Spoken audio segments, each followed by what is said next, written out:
Good evening बच्चों। The complete education point पे हमारे बच्चों का बहुत बहुत स्वागत है। बच्चों आज पढ़ेंगे हिंदी में 20 इम्पोर्टेंट क्वेश्चन। हिंदी में मॉडल पेपर है, जैसा आज पढ़ाया जाएगा बिल्कुल ऐसे ही पेपर आप लोगों के परीक्षा में आते हैं बच्चों।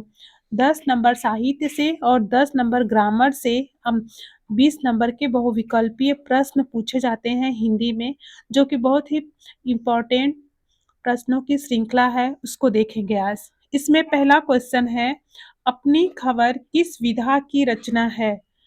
क्या है क्वेश्चन बच्चों की अपनी खबर किस विधा की रचना है।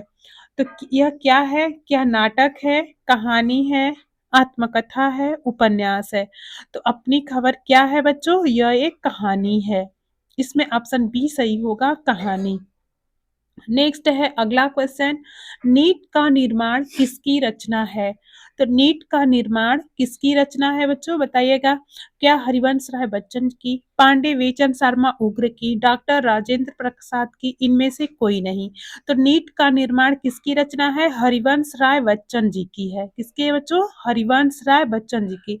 हरिवंश राय बच्चन जी की और कौन कौन सी रचनाएं हैं बताइएगा, कौन कौन सी है। एक है मधुशाला, रस का रस, मधुबाला, ऐसी अनेक सारी रचनाएं हैं। और इसमें ऑप्शन बी है पांडे वेचन शर्मा उग्र, इनकी कोई दो रचनाएं बताइएगा बच्चों। पांडे वेचन शर्मा उग्र की रचना है आत्मकथा, एक है आत्मकथा और इसमें एक है अपनी खबर। आगे देखते हैं अगला क्वेश्चन है इसमें, रानी केतकी की कहानी के रचनाकार हैं। तो रानी केतकी के कहानी के रचनाकार कौन है बच्चों। तो क्या इंसा अल्लाह खां, मुंशी सदा सुखलाल, लल्लू लाल, या इनमें से कोई नहीं। तो रानी केतकी की कहानी के रचनाकार कौन है बच्चों, इंशा अल्लाह खां। जितने भी 10 क्वेश्चन इसमें रचना से लिए गए हैं बच्चों, सारे क्वेश्चन बहुत ही इंपॉर्टेंट है, क्योंकि यह आप लोगों के सातों सेट में किसी न किसी सेट में हर क्वेश्चन आया हुआ है। रानी केतकी की कहानी एक इसकी रचना है, ये भी प्रश्न 2025 की परीक्षाओं में पूछा गया प्रश्न है।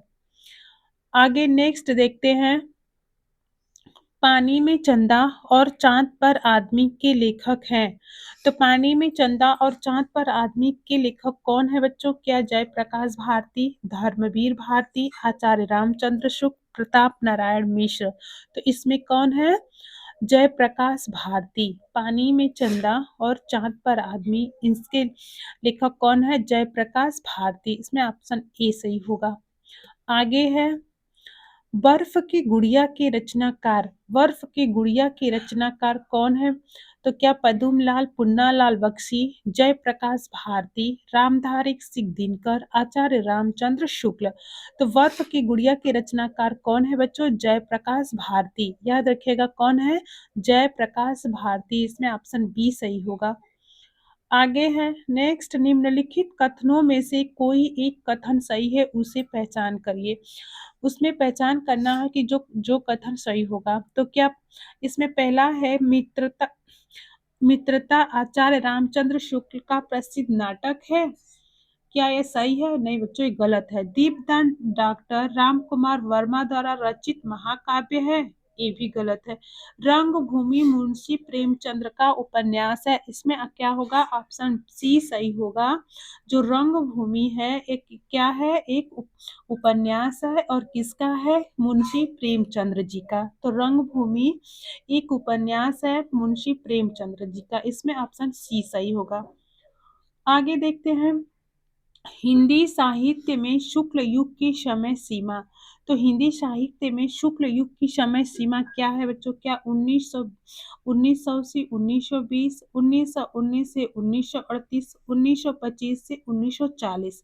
तो इनमें से कौन सा ऑप्शन सही होगा, इसमें ऑप्शन बी सही होगा, 1919 से 1938। याद रखिएगा बच्चों, हिंदी साहित्य में शुक्ल युग की समय सीमा जो है 1919 से 1938 है। और एक शुक्ल युग और शुक्लोत्तर युग, ये आप लोगों के लिए बहुत ही इम्पोर्टेंट है। कोई सन भले ही न याद रहे, लेकिन ये दोनों शुक्ल और शुक्लोत्तर युग जरूर याद करिएगा। संस्कृति के 4 अध्याय के लेखक हैं। तो संस्कृति के 4 अध्याय के लेखक कौन है बच्चों? तो क्या हजारी प्रसाद द्विवेदी, महावीर प्रसाद द्विवेदी, रामधारी सिंह दिनकर या इनमें से कोई नहीं? तो संस्कृति के 4 अध्याय के लेखक कौन है? रामधारी सिंह दिनकर। इसमें ऑप्शन सी सही होगा, रामधारी सिंह दिनकर।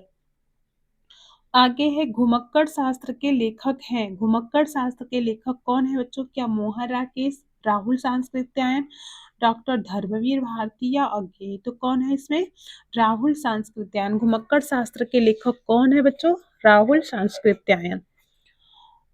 आगे है शुक्लोत्तर युग की समय सीमा। वहां शुक्ल युग दिया था बच्चों, देखिए आगे शुक्लोत्तर युग भी आया है। तो शुक्लोत्तर युग की समय सीमा क्या है बताइएगा बच्चों? क्या 1919 से 1938, 1938 से 1947, 1947 से अब तक? तो शुक्लोत्तर युग की समय सीमा क्या है? 1938 से 1947। इसमें ऑप्शन बी सही होगा, 1938 से 1947। नेक्स्ट है, इसमें 10 क्वेश्चन आप लोगों के रचना से थे बच्चों, जब और इसके आगे 11 से 20 को तक क्वेश्चन देखेंगे जो कि ग्रामर से होंगे। ऐसे ही आप लोगों के पेपर में प्रश्न पूछे जाएंगे 20 नंबर के बहुविकल्पी प्रश्न, जो कि एक प्रश्न 1 नंबर का होगा। देखते हैं इसमें 11वां क्वेश्चन है, रस सिद्धांत के आदि प्रवर्तक कौन है? तो रस सिद्धांत के प्रवर्तक कौन है बच्चों? क्या भरत मुनि, भानुदत्त, विश्वनाथ भामह? तो भरत मुनि के आदि प्रवर्तक कौन है? भरत मुनि। इसमें ऑप्शन ए सही होगा, भरत मुनि। आगे है, बंदहु मुनि पद कंज रामायण जे ही निर्मय सरवर सुकमल मंजू दोष रहित दूषण सहित। उपर्युक्त छंद को पहचानिए। इसमें छंद से आप लोगों में 2 ही छंद पढ़ने हैं बच्चों, एक रोला और एक सोठा।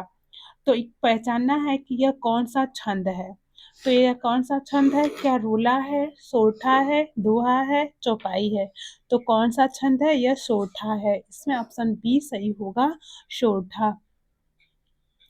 आगे देखते हैं, आहुति सी गिर चढ़ी चिता पर उठी ज्वाला सी। उपयुक्त पंक्ति में कौन सा अलंकार है? इसमें अलंकार पूछा है बच्चों। इसमें कौन सा अलंकार है? जहाँ सी सा सी से सम आ जाए वहां कौन सा अलंकार होता है? उपमा अलंकार। सा याद रखिएगा, क्या रूपक रूपक नहीं होगा, उत्प्रेक्षा नहीं होगा, अनुप्रास नहीं होगा, क्या है? उपमा अलंकार। नेक्स्ट है, शताब्दी में समास है।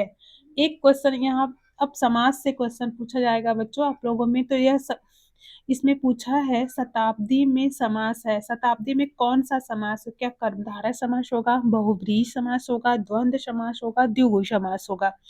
तो क्या जो संख्यावाची शब्द होते हैं वह कौन सा समास होता है बच्चों? द्विगु समास होता है।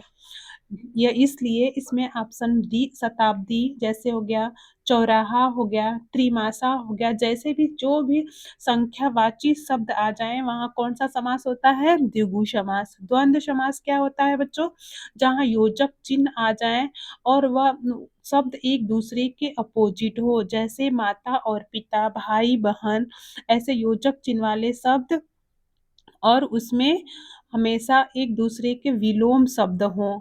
अगर सेम होंगे तब तो वह उपसर्ग अव्ययी भाव हो जाएगा बच्चों। लेकिन अगर एक दूसरे के विलोम हों तब द्वंद्व समास होगा। बहुव्रीहि समास होता है, इसमें तीसरा पद प्रधान होता है। कर्मधारय समास में विशेषता बताई जाती है। नेक्स्ट है, अग्नि का पर्यायवाची कौन है? अग्नि का इसमें पर्यायवाची पूछा है बच्चों। अग्नि का पर्यायवाची क्या है? तो क्या पावक है, सोम है, तोय है, अनिल है? तो अग्नि का पर्यायवाची क्या होगा? पावक। तो सारे बच्चों को पता होगा पर्यायवाची क्या होगा? पावक। नेक्स्ट है, क्षेत्र का तद्भव है। एक क्वेश्चन बच्चों आप लोगों से तत्सम और तद्भव से आएंगे, तत्सम और तद्भव से। तो तद्भव क्या होता है? जो हिंदी के शब्द होते हैं वह तद्भव होते हैं, जो संस्कृत के शब्द होते हैं वह तत्सम होते हैं। तो यहाँ तद्भव पूछा है बच्चों, तो क्या होगा? खेत होगा, खत होगा, कुआं होगा, इनमें से कोई नहीं। तो क्या होगा? खेत होगा। जो छतरी छ है इसका तद्भव से तत्सम बनाते समय इसका छतरी छ का ख हो जाता है, याद रखिएगा हमेशा। तो इसलिए यहाँ क्षेत्र का खेत हो गया है। इसी तरह जो जितने भी अगर आप लोगों से तद्भव पूछे तो उसका उसका हिंदी में बताइएगा, तत्सम पूछे तो उसका संस्कृत बताइएगा। आगे देखते हैं, नेक्स्ट है अशुद्ध शब्द में कौन सा उपसर्ग है? एक क्वेश्चन उपसर्ग से बनते हैं बच्चों। तो अशुद्ध शब्द में कौन सा उपसर्ग है? तो क्या शुद्ध है, अ है, अप है, प्र है? तो अशुद्ध शब्द में कौन सा उपसर्ग है बच्चों? अ उपसर्ग है। जो शब्दांश के आगे जुड़ते हैं वह क्या होते हैं? उपसर्ग होते हैं, और जो शब्दांश के पीछे जुड़ते हैं वो क्या होते हैं? प्रत्यय होते हैं। तो जो आगे जुड़ा है, क्या है इसमें? अ जुड़ा है, इसलिए इसका क्या हो गया? अशुद्ध। इसमें क्या है? उपसर्ग है। नेक्स्ट देखते हैं, जिसे परिश्रम करना आता है वही जीवन का आनंद उठा पाता है। इसमें क्या, यह वाक्य कैसे क्वेश्चन है बच्चों? इसमें वाक्य पढ़ना है। क्या यह सरल वाक्य है, संयुक्त वाक्य है, मिश्रित वाक्य है, विधानवाचक वाक्य है? तो जिसे परिश्रम करना आता है वही जीवन का आनंद उठा पाता है। तो यह कौन सा वाक्य है? मिश्रित वाक्य है। इसमें ऑप्शन सी सही होगा, मिश्रित वाक्य। क्रिया से आया नहीं जाता वाक्य का कृत वाच्य में परिवर्तन करना है या रूपांतरण करना है। तो क्रिया से आया नहीं जाता, जो यह कौन सा वाच्य है? पहले जानिएगा कि वाच्य क्या होते हैं, यह कितने प्रकार के होते हैं।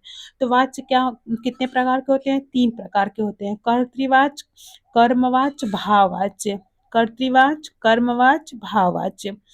तो यहाँ नहीं दिया है ना, तो जो भाववाच्य होगा बच्चों वहाँ हमेशा नहीं दिया होगा। मुझसे खाया नहीं जाता, मुझसे चला नहीं जाता, मुझसे सोया नहीं जाता, जहाँ भी नहीं शब्द दिख जाए वहाँ क्या होगा? वहाँ भाववाच्य होगा। तो इसमें कौन सा ऑप्शन सही होगा? प्रिया नहीं आती, प्रिया से नहीं आया जाता। तो इसमें क्या है? प्रिया द्वारा आया जाता है, प्रिया आएगी। कौन सा ऑप्शन सही होगा बच्चों? इसमें ऑप्शन ए सही होगा, प्रिया नहीं आती। जहाँ द्वारा लग जाए बच्चों वहाँ कर्मवाच्य होगा, और जो साधारण वाक्य हो वह क्या होगा? कर्तृवाच्य होगा। आगे नेक्स्ट है, उपेंद्र से चला नहीं जाता वाक्य किस वाच्य से संबंधित है? तो यहाँ भी क्या है? भाववाच्य, कर्मवाच्य, कृतवाच्य। तो यहाँ भी क्या है? भाववाच्य। यहाँ भी नहीं लगा है, तो नहीं शब्द जुड़ने से क्या हो जाता है? भाववाच्य। उपेंद्र से चला नहीं जाता तो हमारा भाववाच्य हो जाता है। कर्मवाच्य कब होगा? जहाँ भी के द्वारा शब्द लग जाए वहाँ क्या होता है? कर्मवाच्य होता है, जिसमें अ, कर्म की प्रधानता होती है।